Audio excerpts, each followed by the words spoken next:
Meus irmãos, boa noite, a paz do Senhor. Nós estamos aqui hoje reunidos para darmos continuidade aí aos nossos estudos na disciplina do Pentateuco.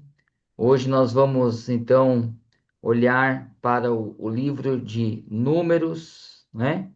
Nós já então passamos aí por Gênesis, por Êxodo, por Levítico e agora então Números e semana que vem finalizamos aí o Pentateuco falando sobre Deuteronômio.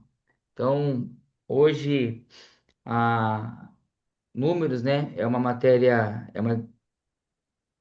um conteúdo bem curto, né, de a gente ver aqui, tendo em vista, amados irmãos, né, eu gosto sempre de estar ressaltando isso, que nós estamos em um estudo panorâmico, né, desses livros, porque a proposta não é que a gente esmiúce, né, cada livro aqui do Pentateuco, mas a proposta dessa disciplina, né, desse módulo, do primeiro módulo, é nós trazermos uma visão panorâmica, geral, o que é Pentateuco, né?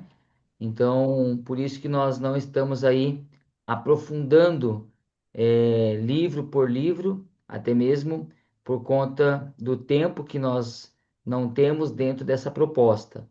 Mas a gente vê aqui, né, um caminho aberto para aqueles que desejam, então, ingressar nos estudos, para aqueles que desejam cavucar um pouco mais fundo, né, podemos assim dizer, sobre tudo que nós estamos vendo aqui nesses dias, né? Então, o livro de Números não é diferente do que nós já vimos até hoje no Pentateuco. A gente passando por uma vista bem panorâmica. Os irmãos podem perceber que a gente não vai capítulo a capítulo, explicando as histórias, os acontecimentos, mas é trazido então uma visão geral, né? Introdutória, panorâmica, sobre cada um desses cinco primeiros livros da Bíblia, a qual leva-se aí o nome de Pentateuco, ok? Então, não é que em números não há nada para estudar, né? Não é que em números tem poucas coisas, pelo contrário, nós temos muita coisa para ver em números, só que na visão panorâmica e geral é fácil de compreender desde que nós já tenhamos olhado para Gênesis, né, para Êxodo, específico esses dois primeiros livros, então se torna mais fácil de compreender o que está acontecendo aqui em Números, ok? Então, nós vamos aí fazer a leitura que se encontra na página 191 da sua apostila, a página 191 da sua apostila, encontra-se aí então o conteúdo que nós vamos ler hoje. Adriana, tudo bem? E o pai, tá melhor? Rapaz, senhor pastor, ele ainda está internado. É, Mas estamos orando que na verdade, ele precisa de um transplante e nós estamos orando para Deus preparar, né? Mas na hora de Deus, tudo dá certo, mas ele tá bem melhor do que estava, graças a Deus. amém. Coloca o nome dele depois no grupo, a gente tá intensificando as orações, tá bom? Tá bom, pode deixar, vou por sim. Deus abençoe. Amém. Então é isso, né? Vamos lá então para a página 191. Eu vou falando, eu vou lendo aqui e a gente vai abordando alguns assuntos. Vamos lá. Números, né? É, Primeiro, irmãos, antes da gente entrar, bom, vamos lá. Na hora que chegar aqui, eu vou falando e trazer aqui um extra, mas eu vou falando conforme a gente vai lendo, fica mais fácil para os irmãos entenderem. A relação entre o livro de Números com Êxodo é normal, pois ambos relatam o período de peregrinação pelo deserto. As referências são claras. O livro de Números propõe relatar o período de 38 anos de incredulidade. Nós temos aí os textos mencionados, uma vez que os livros de Gênesis e Êxodo destacaram grandes pontos teológicos e filosóficos, aqui restringo o ponto introdutório. Que ele quer dizer aqui, né, irmãos? Que não é que não há teologia, não é que não há grandes coisas para ver no livro de Números, mas que nem eu disse aqui no começo, quando a gente olha para Êxodo, quando a gente olha para Gênesis, já tendo toda aquela visão a qual nós passamos, então o livro do Êxodo, o livro de Números, né, ele dá uma continuidade sobre o que estava acontecendo, e numa visão também histórica na peregrinação do povo em rumo à Terra Prometida, ok? Propósito, nome. A tradição judaica preserva o título como No Deserto, relacionando com o conteúdo do livro, embora originalmente não houvesse título. A expressão números vem do grego, abandonando o sentido exato do hebraico e faz referência ao caso do recenseamento, que seria, no caso, a contagem, né, do povo. Então, eu até coloquei na lousa aí, ó, para os irmãos verem, né? É, no grego, né? No grego nós temos essa palavra aqui, ó, tá? Aritomoi, né? Ó, dá para ver aí? Amém? Né, ó. Então, o, esse nome ganhou forma lá na Septuaginta, tá? Quando foi traduzido, né, do hebraico para o grego, ganhou então esse nome aqui, ó, tá? Aritomoi, né? Aritomoi, não sei muito bem a pronúncia aí, que significa números, ok? E uma outra informação que nós temos em relação ao título do livro, também de uma fonte hebraica, né? Há quem diga, né, que as traduções hebraicas, eles usavam esse significado, ó. Ele falou, né? Ó, ou falou Deus, né? Ó. Nós vemos aqui, ó. Eu até marquei aqui, ó. Então, no hebraico, né? Ó, aqui no hebraico, ó, nós temos aí o sentido do livro, da palavra, como ele falou, né? Ou falou Deus. Então, na tradução hebraica, eles reconhecem mais esse sentido da palavra do que o sentido de contagem, né? Recenseamento do povo, como é no grego, ok? O livro tem uma data aproximada, né? Eu acho que não tem aí na apostila, se vocês quiserem anotar, também está aí no rodapé da lousa.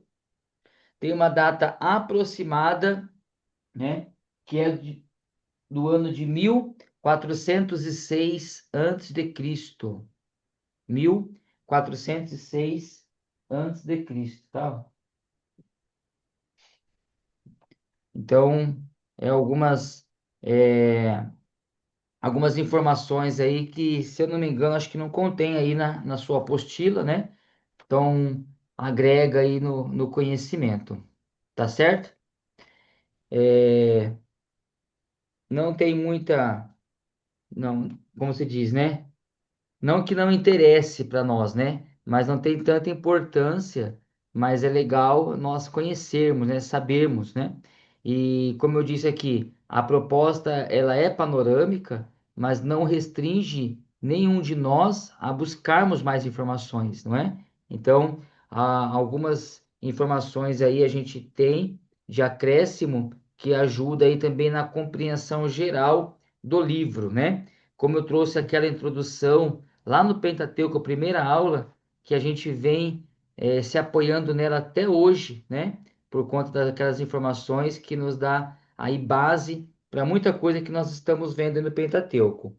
Vamos lá, o propósito do livro. O propósito do livro é registrar o período desde o encontro com Deus no Sinai até a preparação em Moabe para a entrada na terra prometida. A narrativa deixa claro que o período de 38 anos foi uma punição pela falta de fé. Assim, ninguém de, da geração incrédula teve permissão para entrar na terra prometida. O livro de Números não é apenas uma narrativa antiga, mas destacam os feitos de Deus, proporcionando uma história complexa de infidelidade, rebelião, apostasia e frustração, em contraposição com a fidelidade, presença, provisão e paciência de Deus. Aqui no propósito, nós precisamos entender, né, que esta fidelidade, essa presença de Deus no meio do povo, essa provisão e, acima de tudo, a paciência, né, que nós vamos ver durante todo o livro de Números, a paciência que Deus teve com esse povo, né? Foi assim muito muito de Deus mesmo, né? Assim, muito divina, né? Com tudo que estava acontecendo. E olha que interessante, né, irmãos? Nós vimos, né?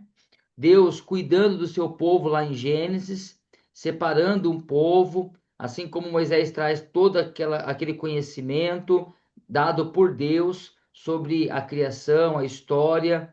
Aí a gente vê o livro do Êxodo, né? Trazendo então Deus, mostrando Deus tirando um povo cativo do Egito. É um cuidado de um povo que tem um Deus, né? Então a gente vê aqui que Deus não se esquece em nenhum momento do seu povo. Então o livro do Êxodo vai mostrar então a retirada desse povo do Egito com toda a mão poderosa de Deus e o momento em que Deus também começa a trabalhar no caráter dos crentes, né? Do povo hebreu, dos escolhidos, trazendo ali uma forma de desegipciação interna, espiritual, né? Rasgando todos aqueles títulos de deuses que eles viram no Egito e enaltecendo, né, engrandecendo o nome do Yahvé, o Adonai, o grande Deus. Aí quando a gente sai do livro do Êxodo, a gente entra então numa perspectiva de doutrina e ensinamento. Quando Deus, no livro do Levítico, que nós vimos nas últimas aulas, ele traz então o povo a compreender a forma correta de adorá-lo, não é? No livro de Levítico, no capítulo 6, não lembro agora os versos, mas está no capítulo 6 ali de Levítico, nós vamos ver, né, dentre tantas instruções, o Senhor falando para o povo a respeito do tabernáculo, sobre o fogo no altar, que não poderia apagar, né? Lembra desse verso, né? E o fogo arderá continuamente, né? Então ali a gente vê o Senhor chamando então o povo à santidade. Então o Senhor tira ali, desconstrói toda aqueles deuses que estavam ali enraizados naquele povo, e agora em Levítico o Senhor chama esse povo à santidade. Sede santo como eu sou santo. Capítulo 11 de Levítico, onde traz o resumo geral do livro. Sede santo como eu sou santo. É uma exigência de Deus sobre a santidade para que o povo também andasse em santidade. Agora nós vamos ver em Números, né, uma continuidade de um povo que estava já liberto do Egito, caminhando para a terra prometida, e o que se destaca no livro de Números, que é a infidelidade do povo. Olha que terrível, né, irmãos, de pensar sobre isso, né? Então, aquele mesmo povo que viu Deus libertando, que viu Deus desconstruindo toda aquelas heresias que eles estavam impregnados, se revelando como o grande eu sou. Agora, esse mesmo povo, ou parte desse povo, geração futuras, né, que assistiu tudo isso, agora está novamente voltando, virando as costas para Deus. Então, nós vamos ver, né, dentro aqui de Números, o Senhor permitindo que toda uma geração morresse. Olha que como é sério isso, não é? Deus permite que toda uma geração, que passe toda uma geração de pessoas incrédulas, de pessoas murmuradoras, morresse no deserto, para que ele tão cumprisse as suas promessas e assim fizesse para um povo que realmente entendeu qual era o propósito. Olha que interessante, né? Então, Deus não estava disposto somente a entregar a terra prometida para o povo, porque Deus é poderoso para isso, irmão, né? Há quem diga aí que esse percurso de 40 anos no deserto, ele se dava em algumas semanas, né? Então, assim, Deus permite isso para que o povo, então, viesse se voltar para ele. Então, por isso que aqui na apostila, no propósito que nós lemos, está dizendo aqui, ó, a narrativa deixa claro que o período de 38 anos foi uma punição de falta de fé, ok? Então, marque aí na sua apostila, ó, um dos propósitos, né, centrais do livro da qual nós estamos estudando aí, ó, um dos propósitos centrais do livro de Número, eu coloquei na lousa, ó. Um dos propósitos centrais, Deus guia. Nós vamos ver isso no decorrer de todo o livro de Números. Outro propósito, esses três itens aqui, essas três características entram no propósito central do livro, tá? Deus guia, Deus disciplina. Então nós vamos ver um povo sendo disciplinado por falta de fé e obediência a Deus. E, por último, Deus cumpre as suas promessas. Então, a gente vai ver, né, aqui em Números, um Deus que guia. Deus não se perdeu no deserto, viu, irmãos? Tá? Deus não se perdeu no deserto, né? Foi proposital, foi de forma punitiva, pedagógica. Então, a gente vai ver um Deus que guia, um Deus que disciplina, não é? Porque o Senhor não tinha interesse, vamos dizer assim, né? Deus não ia permitir que um povo murmurador, um povo que foi conscientizado sobre o Deus a qual serviam, possuísse a terra prometida, desejando as coisas do Egito, porque isso era uma afronta para Deus, né? Um povo que foi liberto deseja voltar para trás, né? Então, quer dizer, isso mostra a falta de fé e temor a Deus. Então, o mesmo Deus que guia é o Deus que disciplina, mas acima de tudo, é um Deus que cumpre com as suas promessas. Amém? Nós vamos ver isso muito claro no livro de Número. Qual que é a prova disso, pastor? Josué e Calebe, ok? Né? A prova desta fidelidade de Deus no cumprimento das suas promessas, nós vemos na pessoa de Calebe, na pessoa de Josué, ok? Estão comigo, amém? Então vamos lá. Conteúdo 5.3. O livro é dividido em três partes principais, cada uma centrada num ambiente geográfico, marcando um estágio da marcha pelo deserto. As duas primeiras partes destacam a conclusão desse estágio. Já a terceira parte destaca a lembrança da trajetória no deserto. Por outro lado, encontramos na primeira parte os preparativos para partir do Sinai, em seguida, a viagem até Moabe e, por fim, os preparativos para a entrada em Canaã.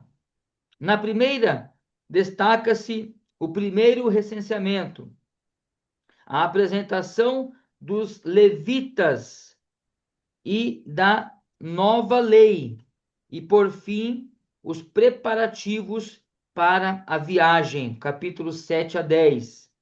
Na segunda, nós temos as experiências no deserto, onde se destaca a oração de Moisés pedindo ajuda na responsabilidade e a escolha dos anciões, o castigo de Miriam, no capítulo 12, o reconhecimento da terra, a rebelião e a condenação do povo.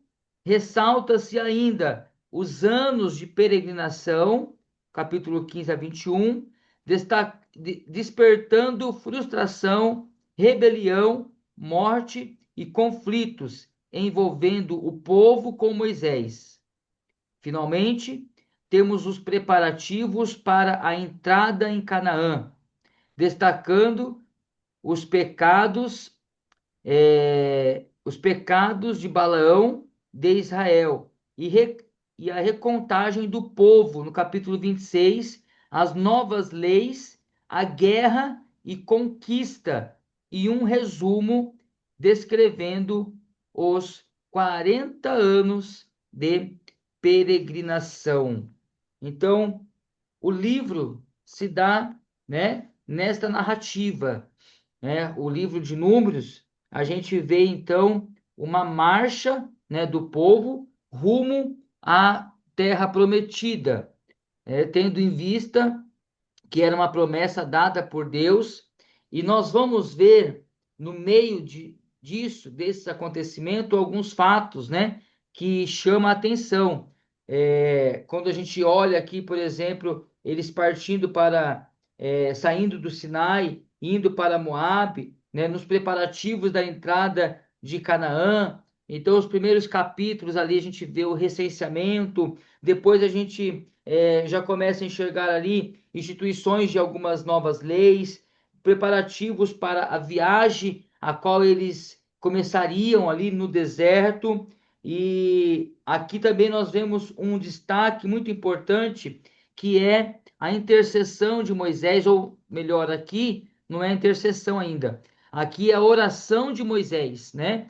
A oração de Moisés pedindo ajuda para Deus sobre aquilo que estava para acontecer, sobre aquilo a qual eles iriam enfrentar nos próximos dias. Então Moisés pede ajuda na responsabilidade e na escolha também dos anciões, né?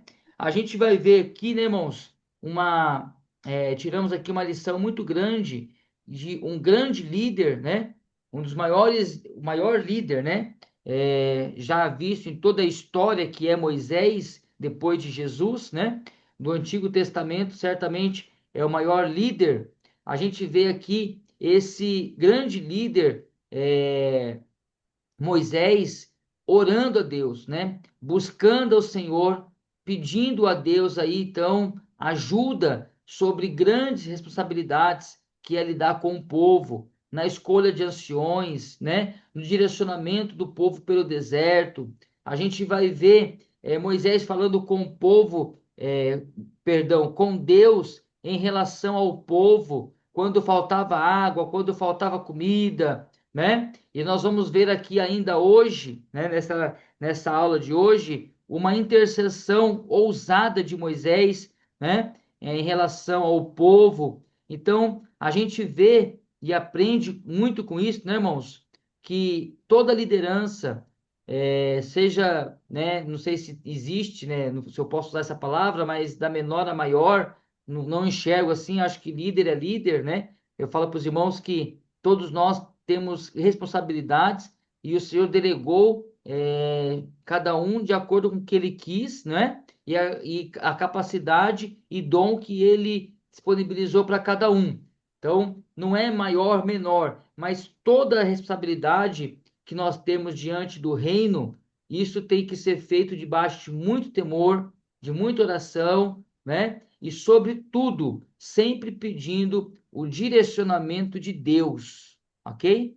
Então, a gente vê aqui, né, Moisés, dentro desse livro aqui, se destacando sobre esses momentos que ele tem de oração, né, que ele vai falar com Deus. Então, no conteúdo aí do livro, a gente vê o reconhecimento da terra, né? O povo, então, ali fazendo o reconhecimento da terra, e a gente vai ver aqui também hoje, né, nessa aula, aqui nas próximas leituras, uma coisa muito interessante, né, que nesse reconhecimento da terra, como que é visão, né, irmãos? Como que é a perspectiva de visão, né?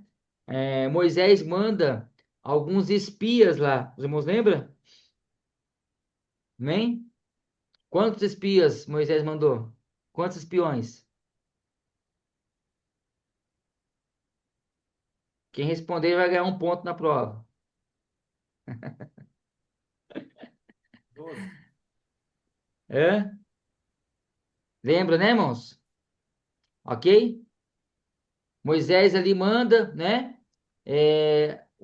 Alguns espias, né? Para poder fazer um reconhecimento da terra, ver como que a terra era. Olha, vai lá, essa é a terra que Deus prometeu para gente. Vai fazer o reconhecimento. E a Bíblia traz assim informações fantásticas, né? Sobre isso. Quando aqueles homens voltam, né? 10 homens ali voltam após o reconhecimento ali dessa terra a qual eles foram fazer o reconhecimento. 8 deles voltaram com perspectivas negativas, né? Então, vamos dizer assim, ó, a maioria volta desanimado, né? Com perspectiva frustrante, porque eles não conseguem enxergar o tamanho da bênção, eles só conseguem enxergar o tamanho da luta. Eles não conseguem extrair o que tinha de bom na terra, mas eles só olham a dificuldade que seria para poder conquistar aquela terra. Então a gente vê aqui, irmão, um povo, como a gente já viu aqui no começo, sem fé, né? Um povo que acabou de ver Deus livrando, Deus trazendo do Egito, Deus fazendo coisas poderosas. O que Deus poderia fazer mais, né? Então a gente vê esse mesmo povo agora indo lá, parte desse povo, né? Indo lá para poder espiar a terra e eles voltam incrédulos, né? Então assim, ó, trazendo descredibilidade sobre a promessa de Deus. Lembra qual que é um dos propósitos centrais do livro, não é? Deus cumpre. Um dos propósitos centrais do livro é a fidelidade de Deus. Então não importa o que está pela frente, o que importa é quem prometeu o que estaria pela frente. Então a gente vai ver, né, essa grande lição, né, mais uma grande lição aqui sobre esses 10 espias que vão lá espiar a terra. Então, olha como que é visão, né, como que é a perspectiva.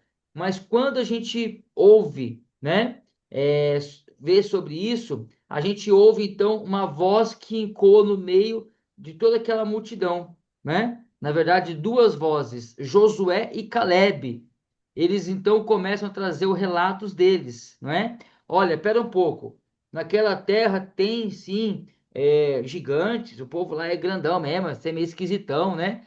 A gente é pequenininho perto deles, tudo bem em relação a isso, mas o que mais me chamou a atenção não foi o tamanho do povo, olha o tamanho desse cacho de uva, né? Olha, irmãos, o que chama a atenção não é os gigantes que estão lá, não são os filhos de Anak, não. O que chama a atenção é que aquela terra mana leite e mel. E essa terra que mana leite e mel é uma terra próspera, é uma terra abundante, é a terra que Deus prometeu para nós, né? Então, olha como que é diferença de visão. Tem aquele grupo de pessoas que só enxerga os problemas, né? E tem aquelas pessoas que colocam Deus acima de tudo e enxerga o livramento, a bênção e sabe que aquele que prometeu é fiel para cumprir. Amém? Então, nós vemos tudo isso, né? Aqui dentro do conteúdo desse livro aqui de Números. Então, nós vamos adentrar agora na teologia do livro, né? Eu vou fazer isso agora no segundo intervalo, porque o abençoado do Zoom aqui já me avisou que nós estamos aí nos últimos 8 minutos dos 40 que nós estamos usando, né?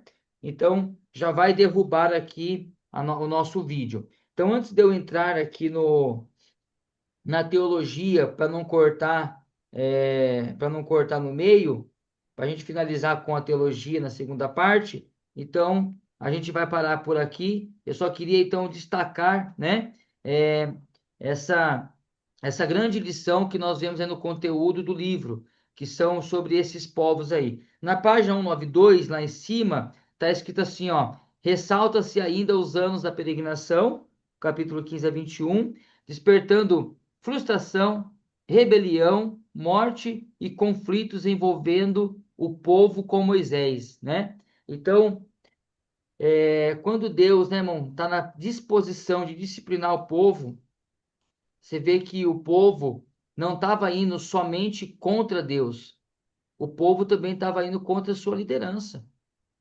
né? O povo também estava indo contra aquilo que Moisés estava guiando eles, direcionando eles, fazendo descaso também da liderança. A Bíblia vai dizer que toda liderança é constituída por Deus, ok? Toda liderança é constituída por Deus. Então, às vezes, irmãos, não são poucas as vezes que Deus dá um direcionamento para o líder, né? Que Deus dá uma visão para o líder. Então, quando nós estamos debaixo de uma submissão, o que é isso, né? Nós estamos junto em uma missão. Tem alguém liderando essa missão, mas nós estamos junto. Nós estamos debaixo do mesmo sonho, nós estamos debaixo do mesmo projeto, nós estamos debaixo da mesma perspectiva, ok? Né? Já teve alguns momentos na igreja que eu fiz reunião com os obreiros sobre algumas coisas que eu ia fazer, e alguns ainda falavam assim, né? Isso aconteceu comigo lá em Piracicaba.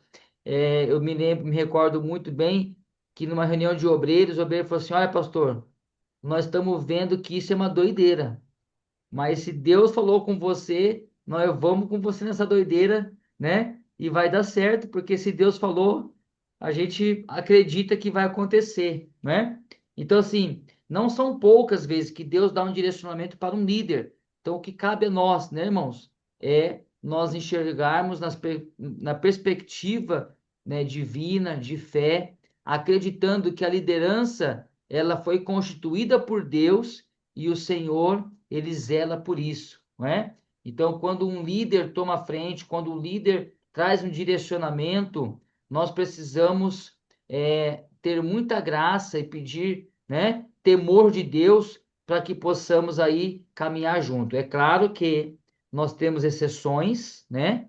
É necessário falar isso, que se a liderança estiver fora do propósito de Deus, né? Também não cabe, né? Vamos usar o exemplo de Saul, por exemplo, né? Quando Saul saiu do direcionamento de Deus, não daria para caminhar junto com ele, né? Então, existem algumas lideranças que se perdem também, porque são homens, são falíveis, né? Então, se a gente estiver na visão de Deus, entender que aquilo, Deus não está no negócio, ok, né? Mas a gente fica fazendo oposição sobre algo que Deus está aprovando, que Deus está dando para o líder, nós então nos encontramos aí do lado de povos rebeldes, né? Se destaca como rebeldia. Então a gente vê aqui do capítulo 15 ao 21 um despertamento de frustração, rebeldia, morte e conflito envolvendo o povo com Moisés. Então veja, né? A briga começa entre eles, né? Mas, sobretudo, está com Deus. Lembra que nós vimos algumas aulas atrás, irmão, sobre a comunhão?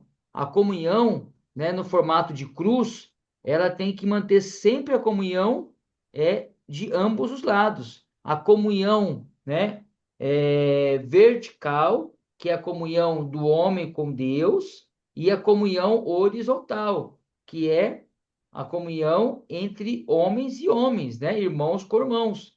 Então veja que quando a rebeldia acontece, quando há um levante, a gente vê que primeiro a pessoa recusa Deus e depois ela continua então a recusar a liderança. A gente vê, nós vamos ver isso claramente nas próximas lições, né, na outra disciplina, quando a gente se deparar lá quando Deus permite, né,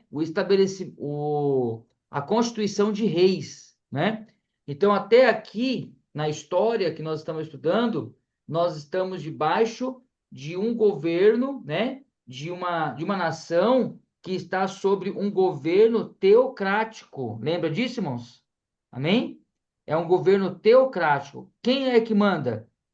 Deus, ok? Quem dá o direcionamento? É Deus. Quem está no comando? É Deus. Quem está guiando? É Deus. Então é um governo teocrático, aonde a voz maior, aonde tudo está debaixo de um direcionamento de Deus. Ok? Então, a gente vê, né, que nós estamos debaixo, aqui, nesse contexto aqui, é um povo, uma nação que está vivendo esse governo, um governo teocrático.